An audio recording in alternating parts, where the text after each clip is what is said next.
Hey,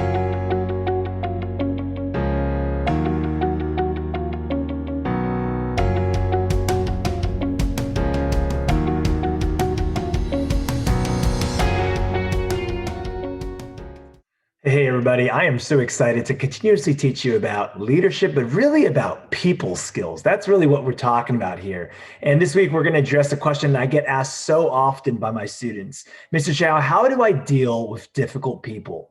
How do I deal with the haters? How do I deal with just mean people in general? So we're going to break it up into two videos this week, and I hope you can watch them both. The first one today, we're going to talk about why people are mean. And then we're going to get super practical on my next video, and we're going to talk about strategies, practical strategies to deal with difficult people in your life. All right. So I'm super excited to teach you. Here we go. So I want to start off with a quick story. And this really happened my first year of teaching. I remember on the first day of school, actually, on my first year of teaching, I had all these students kind of like lined up at my door. I usually like to greet my students one by one, high five them, shake their hand, welcome them personally, and then let them know the next steps, right? Which is to come into my classroom, find their seat, and grab the handouts in front. That's usually my protocol. However, I have two doors in my classroom, and I noticed one of my students, he saw the line, but he didn't come wait in line to greet me. Instead, he actually went through the back door.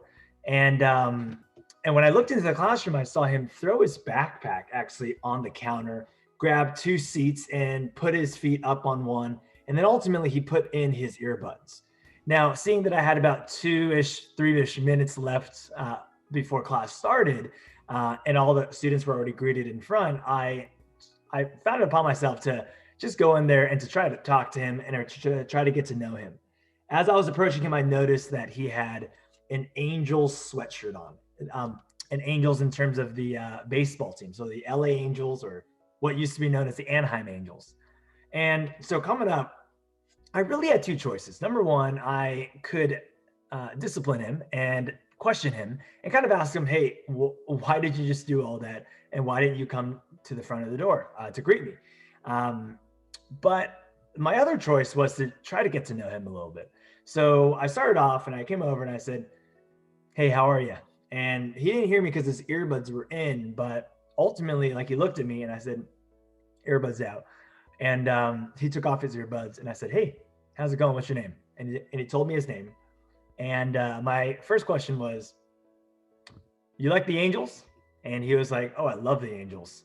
And I'm like, oh, awesome. Who's your favorite player? And we started talking, and he said some player's name, which I'm familiar with the Angels, but I'm not that familiar with the Angels. You know, like, I've been to a game or so, but I'm not a big baseball fan. So he proceeded to telling me kind of who his favorite player was. And then I asked him, hey, when's the last game you went to? And he said, oh, I went to a game like last week or like a few months ago, actually, or like just somewhat recently. And I said, yeah, where'd you sit? And he's like, oh, like my uncle's got season tickets and he has like these bottom seats. I'm like, oh, that's amazing.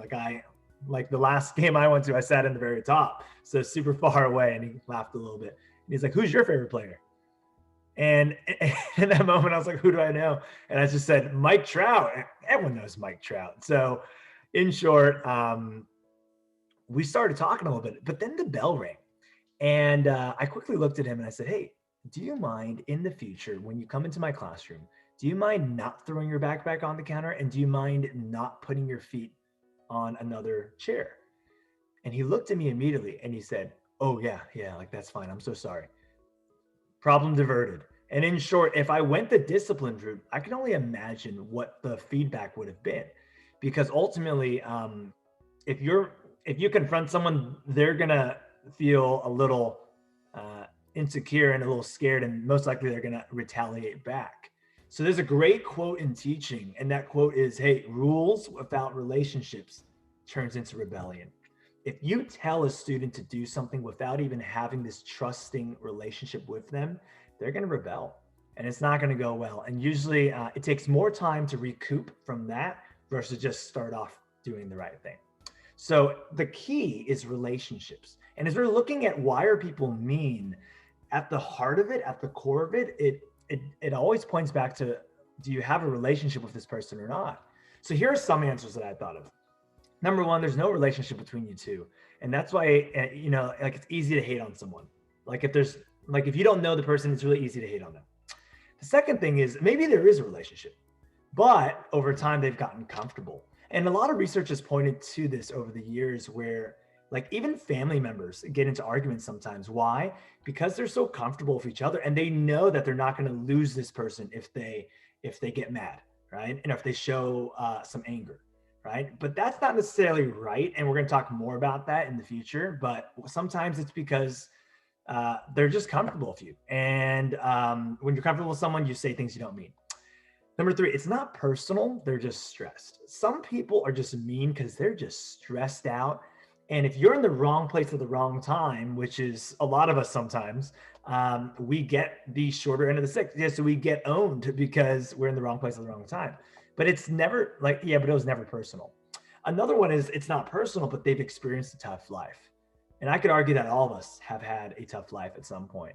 You've probably heard of that quote, hurt people hurt people. That is so true, not just for other people hurting us, but why we hurt other people.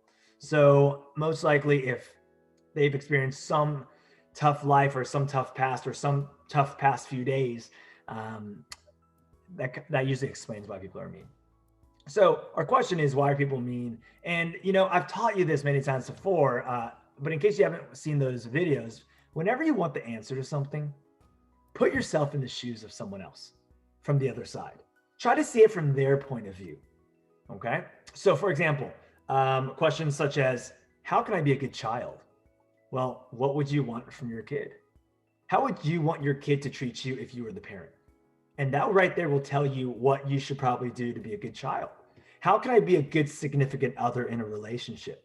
Well, the answer is, well, what would you want from your significant other? Would you want a trustworthy relationship? Would you want someone who is honoring? Would you want someone who is kind, who goes the extra mile? And if the answer is yes, then that's how you know how to be a good significant other.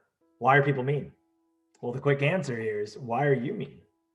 So many times like you're like, well, why are people mean to me? Well, why are you mean? Why am I mean? And if I'm going to get really honest with you, self-reflecting right now, for me personally, why am I mean to others? Obviously, I try to be nice to everybody, but sometimes my humanness comes out. And in short, here's some reasons. Number one, I don't know them enough. It's easy to hate on someone you don't know, right? The second one, I'm too prideful. And sometimes my pride gets the most of me. Hopefully I can catch myself in time, but I'm human. And sometimes I say things I don't mean, and it comes out of my pride.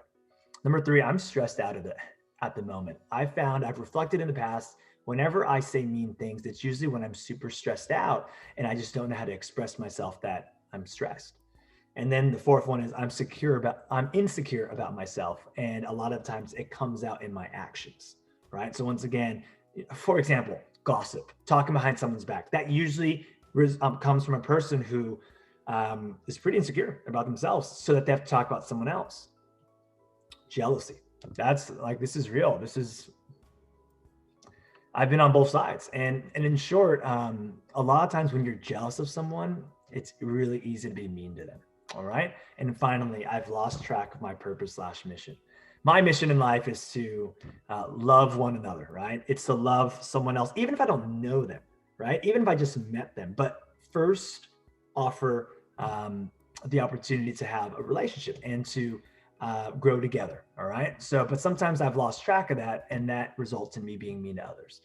Thank you so much for watching, everybody. If this is your first time watching this video, awesome, welcome. I hope you can check out some of the other videos that I have. If you find our content useful, please think about subscribing. If you haven't already, it just really helps out the channel. All right. And our next video is going to be on strategies to deal with difficult people. So if you want to check out that one, that'd be awesome. Enjoy. And I hope you're learning from this. Thanks. Bye.